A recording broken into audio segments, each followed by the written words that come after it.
Red Falls lay pressed against the iron spine of the railroad, a town built quickly and without mercy, as if its founders had known it would not need to last.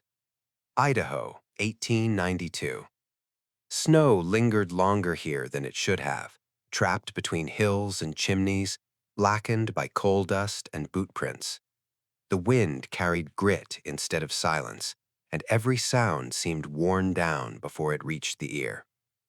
Men came for work and stayed because leaving required money or strength, and many had already spent both.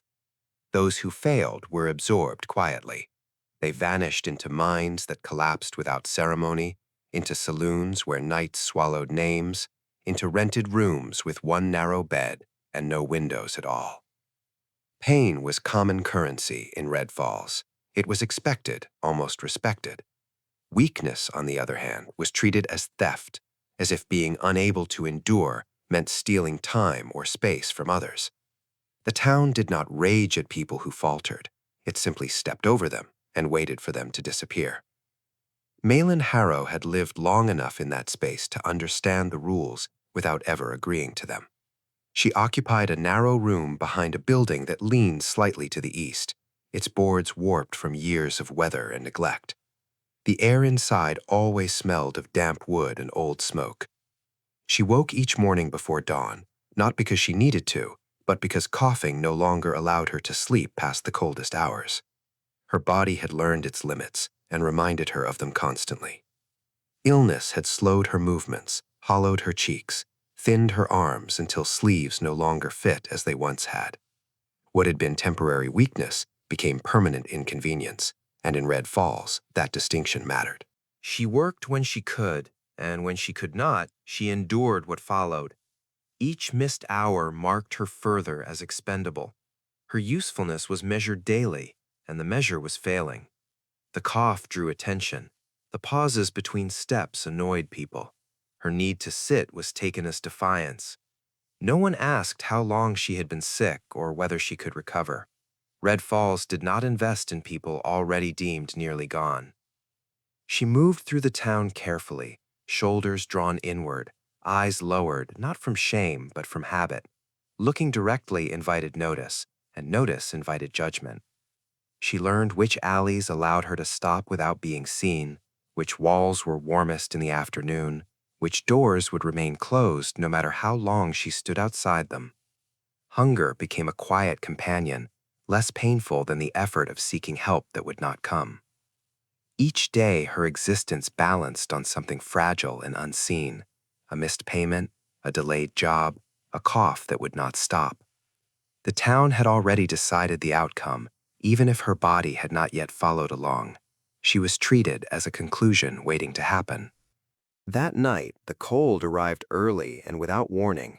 It slipped under doors and through floorboards, settled into the spaces between ribs and breath. Snow fell thick and heavy, muting the town just enough to make it feel abandoned rather than asleep. Lamps glowed weakly along the main street, their light barely reaching the ground. Inside buildings, warmth was uneven, hoarded, controlled. Outside, the cold took whatever it wanted. Red Falls did not notice when the man arrived. He came in from the east, following the rail line on foot after leaving his horse at the edge of town. His coat was dark and worn, dusted white at the shoulders. He moved with the economy of someone used to long distances and limited resources. Nothing about him suggested urgency, yet his pace never slowed. He passed the depot without looking up, crossed the main street without pausing, and stepped around drifts as if he had already measured them. The town registered him only as another shape against the snow, another man passing through, another body to be ignored until it cost trouble or spent money. He had not come with intent. He did not know the names of the streets or the people who lingered in doorways. He carried no plans beyond finding shelter and rest before continuing west. Red Falls was not a destination, only a necessary pause imposed by weather and distance. He had learned to accept such interruptions without question. What he did not know was how closely the town guarded its order. or how fragile that order truly was. He did not know that some systems survived only because no one challenged them. He did not know that one decision, made quietly and without witnesses, could fracture something long considered unchangeable. As he walked deeper into the town, snow thickened around his boots. Somewhere behind a leaning building, Malin Harrow pressed a cloth to her mouth and waited for the coughing to pass. The thin walls around her offered no protection, only the illusion of separation. Her breath fogged the air in short, shallow bursts. She did not know that anyone new had entered Red Falls. She only knew that the night felt heavier than usual, as if something were gathering its weight. The town continued as it always had, indifferent and patient. It did not yet understand that its quiet routines were about to be interrupted. It did not sense that someone had crossed its boundary who would not move along as expected. Snow continued to fall, covering tracks even as they were made, hiding evidence of both suffering and arrival. In Red Falls, that was how things usually ended. This time, it was how they began. Ethan Rowan had been moving west for years without ever calling it a journey. It was not hope that carried him forward, nor the promise of something better waiting beyond the horizon. He traveled because standing still allowed memories to catch up. The farther he went, the quieter they became. Not gone, never gone, but dulled by distance and repetition. He had once driven cattle across open ranges, sleeping under skies that felt endless and indifferent. Before that, he had worn a uniform that taught him how to obey and how to endure, lessons that stayed long after the cause was forgotten. Border skirmishes, nameless conflicts, stretches of land claimed and reclaimed by men who would never live long enough to keep them. He learned how to stay alive by watching others fail at it. He learned that involvement carried weight, and weight dragged people down. By the time he reached Red Falls, those lessons were carved into him.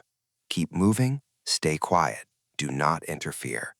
Towns were temporary, like campsites after rain. You entered, took what you needed, and left before anything asked you to stay. The cold decided otherwise. Snow forced him off the road and into the town's narrow spine of buildings and light.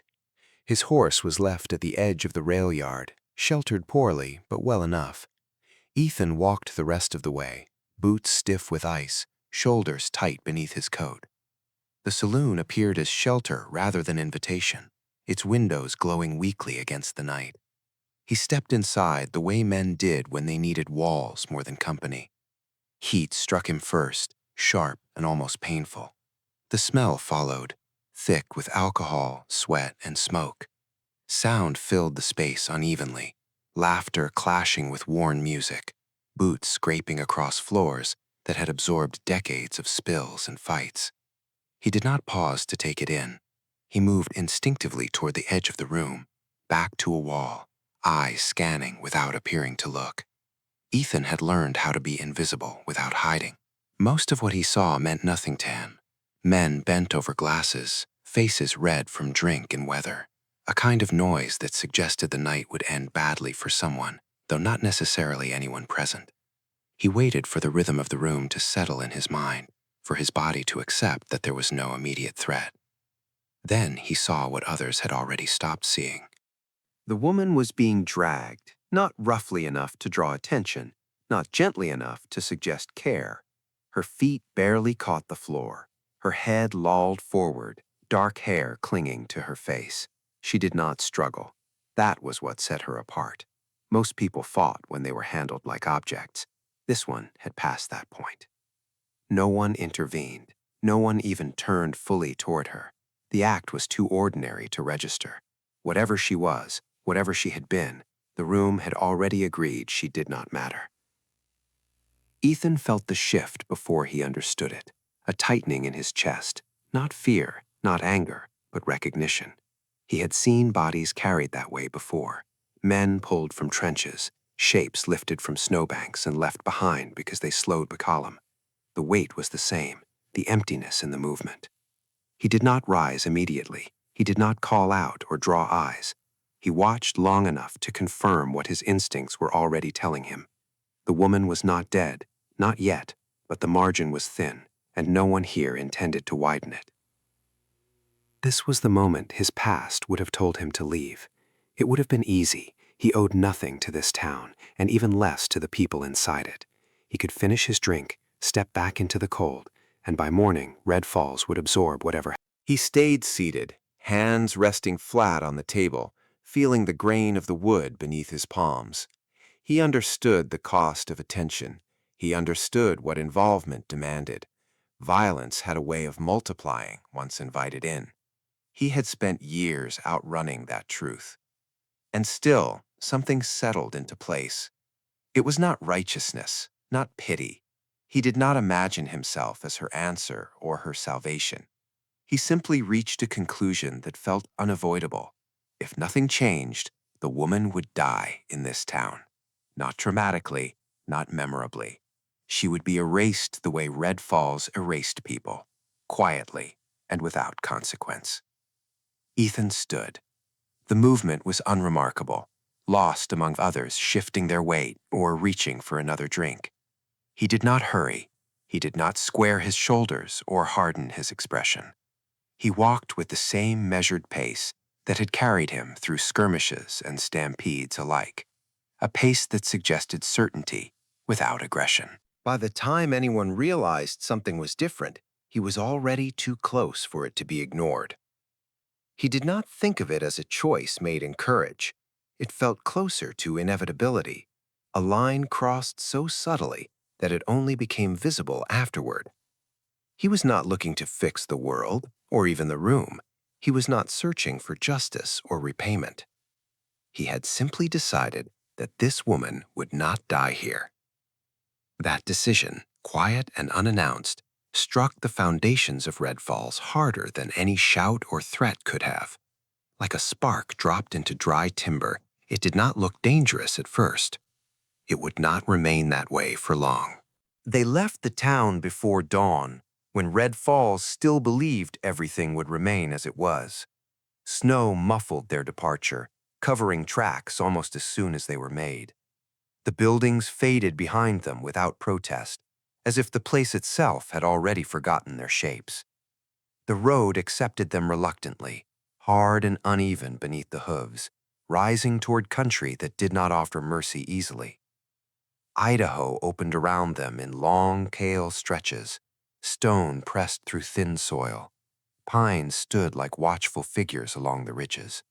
The cold sharpened with elevation, slipping through seams in clothing and settling into bone. The land did not welcome travelers, but it did not chase them away either. It simply endured. Malin lay wrapped in blankets across the saddle and pack, her body light in a way that spoke of hunger and illness rather than rest. Awareness came and went in fragments. She sensed movement, the sway of the horse, the creak of leather. At times she believed she had been sold again, traded from one dark room to another. At other moments she thought she was dying, drifting through the final stretch between pain and nothing. Hope did not yet have a shape. It was only the absence of hands pulling her backward.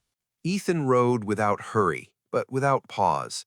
He chose paths that avoided settlements and crossings where questions might be asked. His eyes stayed on the land ahead, reading it the way he always had, noting wind patterns, the thickness of snow, the way clouds gathered against distant peaks. This terrain was familiar to him. The Salmon River country had once offered him a place to disappear, and he trusted it more than he trusted people. He did not consider what he was doing an act of rescue. He told himself this was transportation, nothing more, a change of location, warmth, water, quiet, no promises attached. Still, his body moved with a vigilance he had not felt in years. His hand hovered near the reins whenever Malin shifted. He adjusted her weight when the trail steepened, careful not to jar her more than necessary. The mountains drew closer as the hours passed. Trails narrowed. The world reduced itself to breath, movement, and the sound of snow breaking beneath hoofs. Ethan's thoughts slipped backward when the road allowed it. Short flashes surfaced without warning.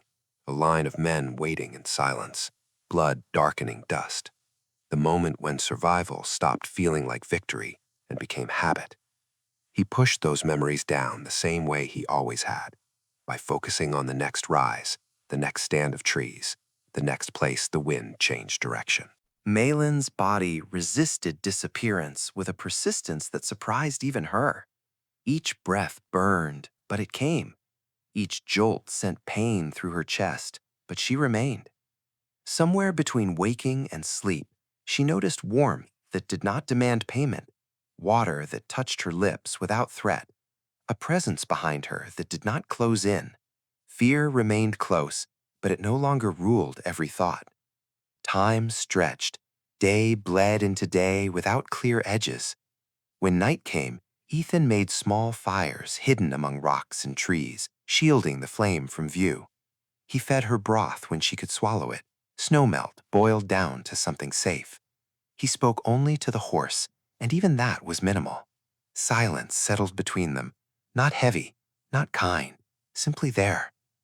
The shelter appeared on the third evening, half buried against the slope, built into the mountain rather than standing against it. Weathered logs and stone formed a structure that did not announce itself. Smoke did not rise from it. The place had been chosen for its refusal to be noticed.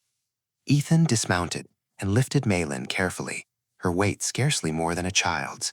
He carried her inside as if the mountain itself might object if he were careless. Warmth waited within, quiet and contained. Water ran nearby, clear and cold. The walls held back the wind. It was not comfort, but it was safety, and for now that was enough. As the door closed behind them, something shifted that neither of them named. The distance between them did not vanish, but it changed, not measured in steps or touch, but in awareness. Two lives that had been moving separately through loss and endurance now occupied the same silence. Outside, the mountains remained unmoved. Inside, survival began to take a different shape. The notice appeared in red falls, the way rot did, quietly and without urgency. A sheet of paper tacked near the rail office, edges curling in the cold. A name printed in uneven ink. A description thin enough to fit many women, specific enough to point in one direction. A reward large enough to wake men who had learned to sleep through other people's suffering. The town absorbed it without comment. Someone had gone missing. Someone wanted her returned. The balance felt familiar. He read it with interest sharpened by habit. Greed was not his only skill, but it was his most reliable one. Violence had long ago stopped feeling like a decision. It was a language he spoke fluently, learned early and practiced often. The woman had slipped his reach once, and that alone made the pursuit personal. Mountains did not deter him. They only narrowed the paths. He packed lightly and followed the logic of desperation and money into higher ground. In the mountains, days passed differently. Snow melted in slow lines along the shelter. Water ran louder as spring pressed forward, impatient but controlled. Inside the cabin, life settled into patterns shaped by necessity rather than intention. Ethan rose early, splitting wood, checking traps, mending what weather had strained. Maylin moved carefully at first, her strength returning in small, uneven measures. She learned the shape of the space, the weight of tools, the way light shifted across the walls at different hours. They worked without speaking, not out of avoidance, but understanding. Hands passed objects back and forth, eyes tracked movement. The rhythm of shared labor built something steady between them. She washed cloth in cold water, fingers stiff but persistent. He showed her how to tie knots that held without wasting rope. Food appeared on the table without ceremony. What was given was accepted. What was needed was taken. Her cough softened with time. Breath came easier. Color returned to her face in quiet increments. Strength did not arrive all at once, but it stayed when it came. She stood longer each day. She walked farther from the cabin, testing the world beyond its walls. The mountains did not frighten her the way rooms once had. Open space offered no corners to be trapped in. There were moments that hovered close to laughter, though neither reached for it fully. A dropped pan, a misjudged step on loose stone, small human errors that did not end in punishment. The absence of cruelty became its own revelation. Trust grew without announcement, layered through repetition rather than promise. Ethan noticed the changes without commenting on them. He had learned not to name things too soon. Still, his awareness sharpened in ways it had not since he chose this isolation. He listened more closely to the land. He watched the tree line longer before returning inside. At night, sleep came lighter, thinner, as if the mountains themselves were holding their breath. The first sign was subtle enough that he questioned it. A track half filled by snowmelt, too recent to belong to deer. A broken branch where none had been before. The sense of pressure behind the quiet, like air before a storm. He circled wider on his next walk, reading the ground with renewed attention. The patterns confirmed what instinct had already warned him. Someone else was in the mountains. The knowledge settled heavily. He had chosen this place because it was hard to reach, harder to follow. The idea that someone had done both tightened something in his chest. He thought of the town, of paper notices and men who followed them. He thought of the woman inside the cabin, moving more freely now, unaware that the world had begun reaching for her again. That night, the wind stilled unnaturally. Even the river seemed to lower its voice. Ethan cleaned the cabin with unnecessary care, putting tools back where they belonged, checking the latch twice. His eyes went to the place where a rifle rested unused, dusted but ready. He had promised himself years ago that he would not return to that life, that he would not let violence decide his days again. Promises made in isolation were easier to keep. He stood for a long time, weighing the shape of the choice forming in him. The land offered no guidance. The mountains remained indifferent, ancient, and unmoved by human decisions. Inside, Malin slept, her breathing slow and even. The sound anchored him more firmly than any oath he had ever taken. Outside, footsteps pressed deeper into snow that no longer hid them. The past did not announce itself loudly. It followed trails, patient and certain. As night stretched tight around the cabin, the quiet thickened, waiting for the moment it would break. The approach came at dawn, when light crept slowly over the ridges and turned the snow pale instead of white. Footprints led cleanly through the trees now, no longer disguised by weather. The hunter moved with confidence earned through repetition, reading the land not as sanctuary, but as obstacle. He had followed enough people into worse places to trust that persistence would be rewarded. The cabin revealed itself in pieces, a line of smoke cut thin against the morning air, a path worn by boots and time, signs of life that did not belong to the mountains. He slowed only to assess, letting anticipation sharpen his focus. This was how things ended, more often than not. A door, a corner, a frightened body waiting to be reclaimed. Inside, Malin felt the shift before she understood it. The quiet had changed, tightened, as if the air itself had been disturbed. Her body remembered danger faster than her mind did. Muscles tensed, breath shortened. Images rose unbidden, overlapping the present with rooms she had sworn never to return to.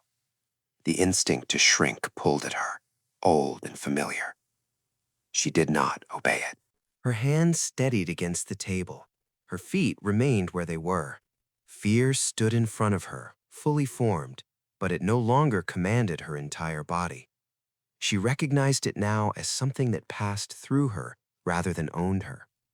She moved toward the back of the cabin as she had been shown, deliberate and quiet, carrying herself not as prey, but as someone who intended to remain alive. Ethan saw the man before the man saw him. The angle favored the trees, the break in the slope that offered cover without concealment. Recognition hit hard and immediate. The posture, the way the stranger's attention never softened. This was not a traveler lost in the mountains. This was someone who expected resistance and welcomed it. Ethan's hand found the rifle without hesitation. The weight of it brought back more than muscle memory. It pulled years forward into the present. The smell of oil and metal, the certainty that once the trigger was pulled, nothing would return to what it had been before. He had built his life here around the absence of this choice. Now it stood in front of him, unavoidable. The hunter moved closer, steps measured, eyes already mapping the space. He believed the ending was his to collect. That belief carried him forward into range. The shot broke the morning cleanly. Violence did not roar. It struck with a single decisive sound that echoed once and then vanished into the trees. The hunter fell where the ground angled away, momentum carrying him into stillness. There was no second chance written into the moment. The mountains accepted the body without response. Silence rushed back in, heavier than before. Ethan lowered the rifle slowly, as if the movement itself required care. His breath shook once before he brought it under control. He did not look at the man on the ground again. He already knew what he would see. The cost of survival was not measured in outcomes, but in what it demanded from those who paid it. Inside the cabin, Malin sank to the floor, her strength leaving her all at once. Memory surged through her, sharp and unfiltered. Faces, hands, the sound of doors closing. She pressed her palms to the wood beneath her, anchoring herself in the present. The images faded gradually, losing their grip as the reality of the moment took hold. She was still here. Ethan returned without hurry, closing the door behind him. His face carried the weight of what he had done, lines deepened by more than exhaustion. He cleaned the rifle with careful precision, each movement an attempt to contain what could not be undone. The promise he had broken lingered between them, not as accusation but as fact. They did not reach for each other. They did not need to.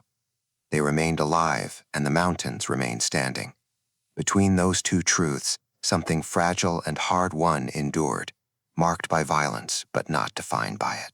Spring arrived in Idaho without asking permission, slow but relentless.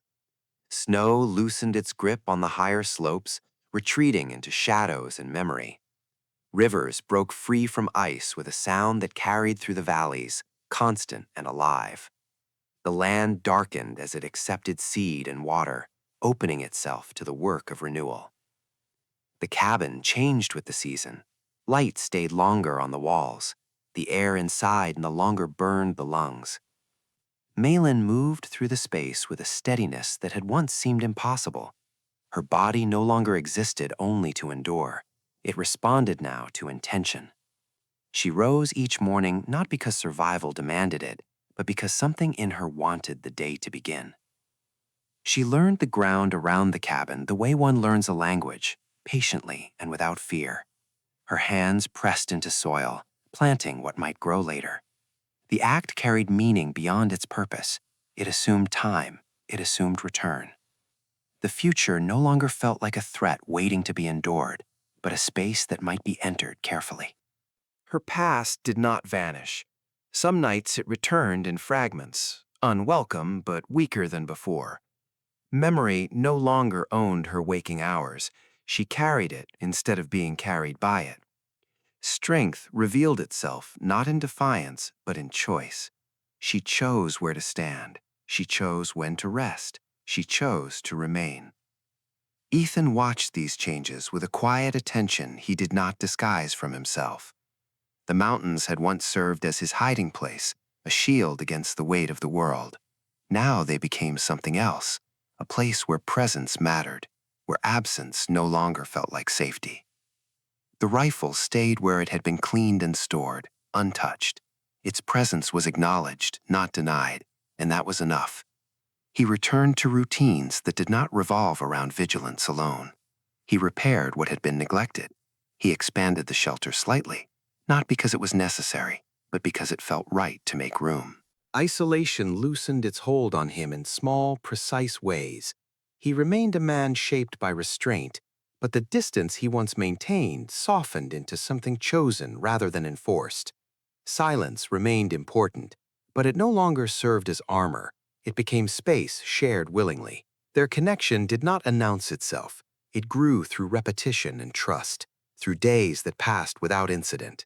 They ate together, they worked near each other. Sometimes their hands brushed, and nothing more was required. The absence of fear created room for something gentler to exist. There were moments when the world beyond the mountains felt distant and unreal. Red Falls faded into a place that no longer reached for them. The notice on the wall, the man who followed it, the violence that ended that pursuit, all receded into something acknowledged but not revisited. Survival had already taken its price. What remained was living. They stayed not because they were trapped by circumstance, but because they recognized what they had built. A life measured not by noise or spectacle, but by steadiness. A place where neither had to perform strength or submit to weakness, where being seen did not require explanation. As the seasons settled fully into green and movement, the mountains bore witness without judgment. Wind moved through new leaves. Water continued its patient course. In a place once defined only by silence, life took shape quietly, sustained by choice, patience, and a bond that asked for nothing beyond presence. If stories like this speak to you, stories of survival, redemption, and people who find each other against long odds, consider subscribing to Dust and Devotion Tales. Here, every story is a journey through cold to warmth, and every ending is chosen.